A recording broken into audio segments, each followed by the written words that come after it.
নমস্কার বন্ধুরা, ডালে ঝোলে অম্বলে আপনাদের সবাইকে স্বাগত জানাই। আজকে আমি নিয়ে এসেছি অসাধারণ স্বাদের একটা রেসিপিটার নাম হচ্ছে চিকেন কারি। চিকেন কারি তো বাড়িতে আপনারা অনেকবার বানিয়েছেন, কিন্তু আমি কিভাবে আজকে বানাচ্ছি আমার মতন এইভাবে বানিয়ে খেয়ে দেখবেন। সত্যি বলছি, টেস্টটা কিন্তু অসাধারণ লাগবে। খুব সহজ একটা রেসিপিটা ভাত রুটি যে কোনো কিছু দিয়ে খাওয়া যায়।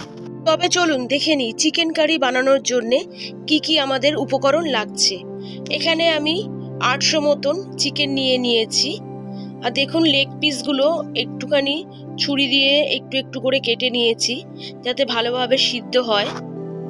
এবারে আমি দিয়ে দেবো 1 চামচ নুন, 1 চামচ লঙ্কার গুঁড়ো, লাল লঙ্কার গুঁড়ো, 1/2 চামচ জিরের গুঁড়ো, 1.5 চামচ মতন ধনের গুঁড়ো, এখানে দিলাম 1/2 চামচ হলুদ গুঁড়ো, আর দিয়ে দেবো এখানে আছে আদা রসুন আর 7-8টা মতন কাঁচা লঙ্কা বাটা, 3 চামচ কাঁচা সর্ষের তেল, আর দিয়ে দিলাম আমি 3 চামচ মতন টক দই।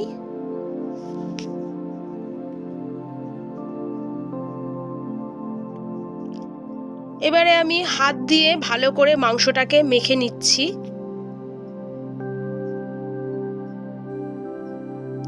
খুব ভালোভাবে হাত দিয়ে আমি মাংসগুলো মেখে নেব যাতে মশলাগুলো পুরো মাংসর মধ্যে ঢুকে যায়।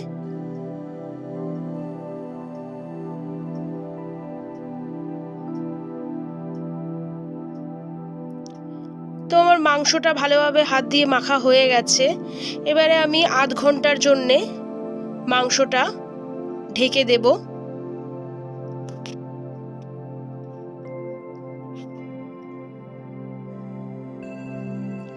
এখানে নিয়ে নিলাম আমি 2 চিলি মতন আদা, 10টা শুকনো লঙ্কা, 2টো পেঁয়াজ কুচি,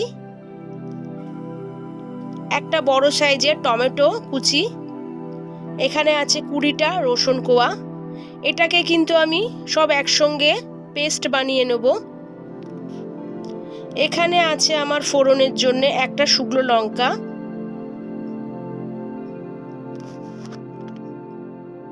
3টে ছোট এলাচ, 5টা লবঙ্গ, একটা তেজপাতা, একটা বড় এলাচ,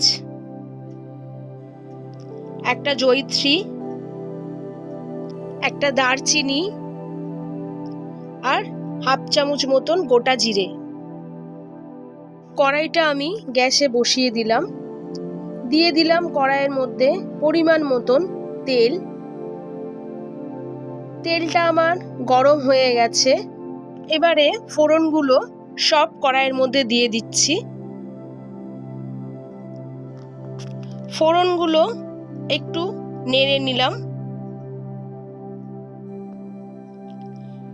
দিয়ে দিলাম এখানে বড় সাইজের একটা পেঁয়াজ। পেঁয়াজটা আমি ভালো করে লাল লাল করে ভেজে নেব। তো পেঁয়াজটা আমার অনেকটাই লাল লাল করে ভাজা হয়ে গেছে।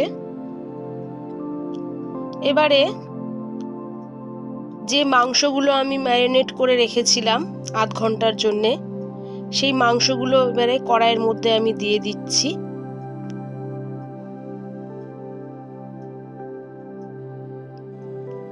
এবারে মাংসগুলো ভালো করে খুন্তি দিয়ে নেড়ে নেব।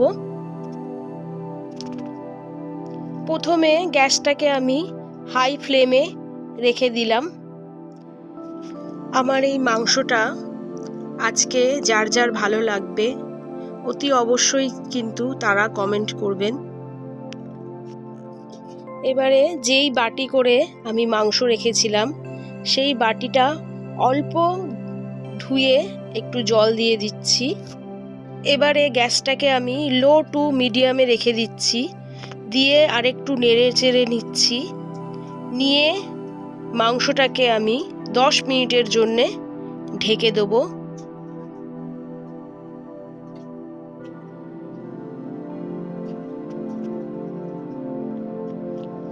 মাংসটা কিন্তু মাঝখানে মাঝখানে একটু নেড়ে দিতে হবে।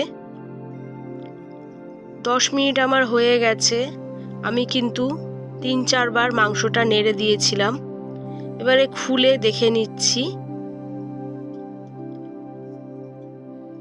আরও আমি ভালো করে একটু নেড়ে চেড়ে দিলাম।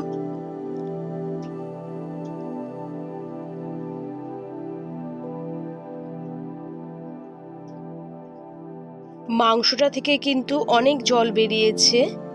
মাংসতে জল দেওয়ার কোনো প্রয়োজন নেই, তবে আমি বাটি ধুয়ে 1/2 কাপ মতন জল দিয়েছিলাম। আরও আমি 10 মিনিটের জন্যে মাংসটা ঢেকে দিলাম। তো 10 মিনিট আমার হয়ে গেছে। এবারে ঢাকনাটা খুলে আমি দেখে নিচ্ছি। মাংসটা একটু নেড়ে চেড়ে দিচ্ছি। মাংসটা কিন্তু আমি একদম লো আঁচে দিয়ে রেখেছি, আস্তে আস্তে যেন মাংসটা সিদ্ধ হয়ে যায় সেইভাবে। দিয়ে দিলাম আরও 1/2 চামচ মতন হলুদ, কারণ আগেই আমি হলুদ দিয়ে দিয়েছিলাম 1/2 চামচ মতন, ওই জন্য পরে আরও 1/2 চামচ হলুদ দিলাম। নুনও তাই, আগে আমি মাংসটার সঙ্গে নুন মাখিয়ে নিয়েছিলাম, তার জন্যে নুনও আমি 1/2 চামচ মতন দিয়েছি। দিয়ে ভালো করে আমি নেড়ে চেড়ে নিলাম। নিয়ে আরও 10 মিনিটের জন্য মাংসটা ঢেকে দিচ্ছি।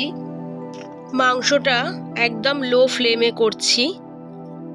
মাংসটা খুলে আরেকবার আমি ভালো করে নেড়ে দিচ্ছি।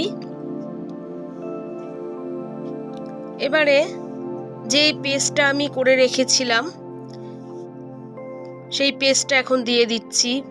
পেঁয়াজ, রসুন, টমেটো, শুকনো লঙ্কা আর আদা, এই পেস্টটা আমি বানিয়ে রেখেছিলাম, সেই পেস্টটা এখন দিয়ে ভালো করে মাংসটার সঙ্গে মিশিয়ে নিচ্ছি। ভালো করে নেড়ে দিয়ে এবারে আমি এটা 5 মিনিটের জন্যে আরও আমি ঢাকা দিয়ে দেব।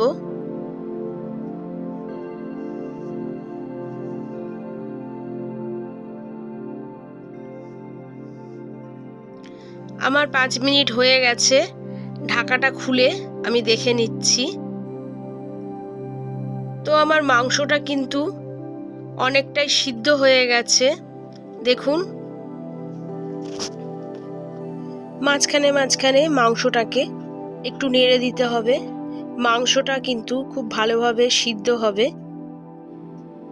তার জন্য আমি একটু ঢেকে রেখে গ্যাসটাকে লো করে করছি। আর একটু আমি ঢেকে দেবো। ঢেকে দিয়ে মাঝে মাঝে কিন্তু আমি খুন্তি দিয়ে নেড়ে নিচ্ছি। এবারে আমি খুলে আবার দেখে নিচ্ছি। আর একটু খুন্তি দিয়ে ভালো করে মাংসটাকে নেড়ে নেব।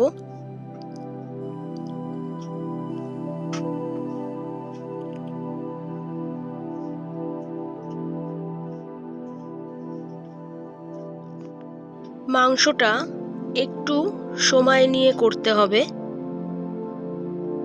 মাংসটা কিন্তু আমার পুরোপুরি সেদ্ধ হয়ে গেছে। আমি ভালোভাবে মাংসটাকে নেড়ে নিচ্ছি।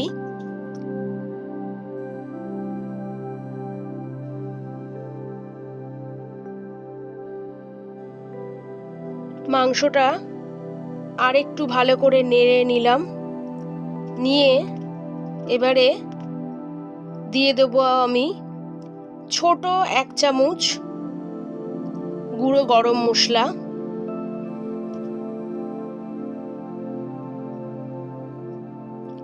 আর দিলাম কুচিয়ে রাখা ধনে পাতা। দিয়ে ভালো করে মাংসটার সঙ্গে মিশিয়ে নেব। তো আমার চিকেন কারি পুরোপুরি রেডি হয়ে গেছে। এবারে আমি গ্যাসটাকে বন্ধ করে দিলাম।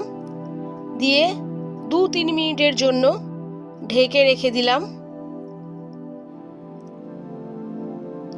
তো 2-3 মিনিট আমার হয়ে গেছে। এখানে একটা পাত্র নিয়ে নিয়েছি, পাত্রটার মধ্যে আমি এখন চিকেন কারিটা ঢেলে নিচ্ছি।